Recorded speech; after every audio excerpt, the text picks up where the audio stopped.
How do I put into words what Guardians of the Galaxy Volume 3 makes me feel? How do I quantify the number of tears I've shed because of it? How do I explain my profound fondness for the characterization of Rocket Raccoon? The simple answer is that I can't. I've been trying to write this video for so long now. I've tossed, I've turned, I've laid awake at night confused. Confused as to how James Gunn turned a silly D-list comic book character into such a triumph, an icon.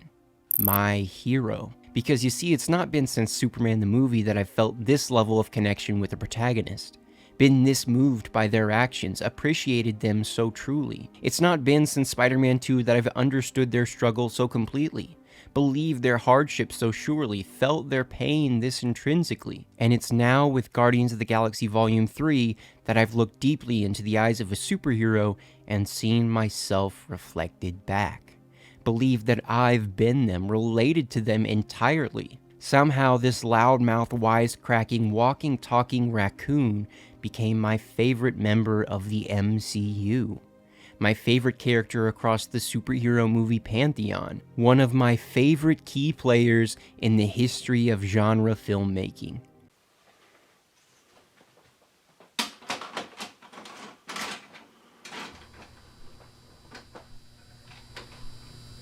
When I stop to think about the circumstances of Rocket's birth, it's a miracle he hasn't devoted himself to total hatred, to misplace his anger and to deliver unto the world the same evil he received in his upbringing. You see, most often a child's first words are along the lines of calling out to their parents or expressing interest in something.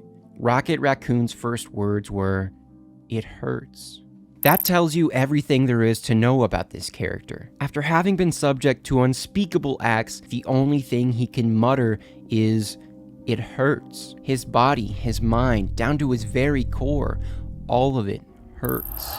But then he finds something he never had up to that point: family. A shared collective of individuals who love one another, and in Rocket's case, hurt just as badly as he does. The four of them could cope together, they could play together, they could laugh together. A better life was just a thought away, a life full of beauty, freedom, and happiness. And none of it was possible for Rocket before he met them. But now that he could be anything and go anywhere, regardless of his circumstances. Because although physically caged, he could be free so long as he always had his family. With them, he could feel just a little safer. With them, he could feel just a little happier. With them, he could hurt just a little less. However, all of this is taken from him, at the height of his dreams, at the height of his passions, at the height of his love. His family is simply no more. To call this a scream is to refer to Goliath as simply David. This isn't a scream, a yell, or even a wail. This is an undefinable outburst coming from the unfortunate, the abused, the victim. It's one big, giant, colossal, sorrowful, heart-wrenching, "Why me?" Worse yet, the source of this family's exit, the source of this new hurt, was the same insurmountable force that put it there to begin with. As someone who dreamed about what the world could become, he peered the source, a manifestation of the exact opposite, and he cried. He pleaded, he begged, as an innocent being, for the abuse to end. His abuser said no, laughing in his face, and just like that, it hurts again. He's had enough of it though. He decides that the pain is simply too much, and he closes himself off. Rather than choosing to dream, he protects the only constant in his life, himself. In this way, he could surely never be hurt again, but in turn, he could never afford to love again. He became the meanest and the hardest, but actually, he was the most scared of all. Amidst a hardened life of action and violence, Rocket's newfound edge was all but a defense mechanism. His carelessness, a facade. His brash personality, a veil to hide behind. It was all as a means of numbing the pain. With the passage of time and in the duration of his travels, it was only inevitable that he would come into contact with like-minded individuals, those who were equally as broken, equally as hurt. They were outcasts, idiots, jackasses standing in the circle. But this time he couldn't allow himself to bond with them. Not fully. So he decided that he wasn't one of them. As a matter of fact, he decided he wasn't vermin. He wasn't a rodent. He decided that there was nothing else in the galaxy like him except for him. He wasn't a raccoon. He was simply one of the assholes who lived in the galaxy. Though his efforts to push and to run from them proved to be fruitless.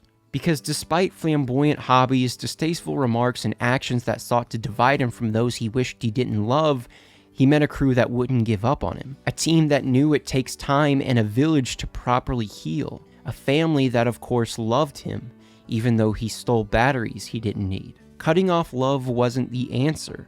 Embracing it was. In this realization, he allowed himself to become one of the outcasts. One of the idiots. One of the jackasses standing in the circle.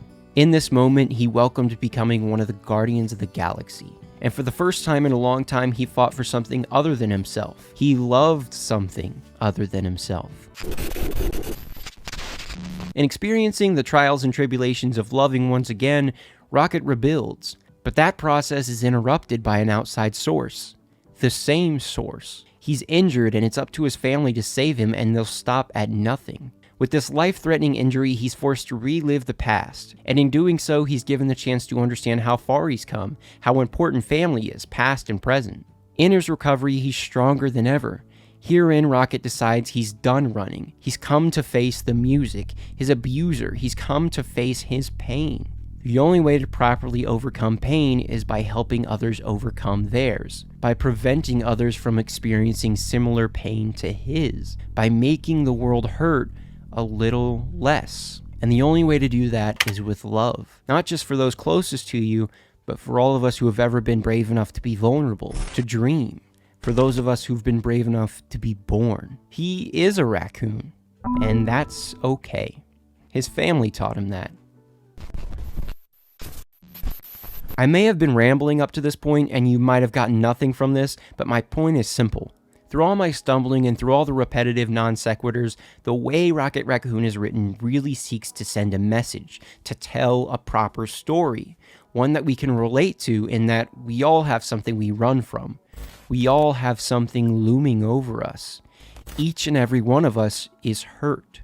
What we choose to do with our pain is what defines us. Whether we choose to love is what empowers us. Even still, we're never alone, even when we try so desperately to be. For me personally, I find a special kinship in Rocket Raccoon. Where he hides within the rude and unrelenting, I mask my emotions with humor. I am fearful and traumatized as he is. I have been hurt as he has. But just like Rocket Raccoon, I am lucky to have a family. They understand me as I understand them, and for that I couldn't be more grateful. They're the only reason I've come this far. They're the only source of my strength. They're the reason I've healed and continue to heal every day.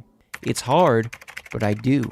A character like Rocket Raccoon just shows me that I'm not alone in that. I am me, and that's okay.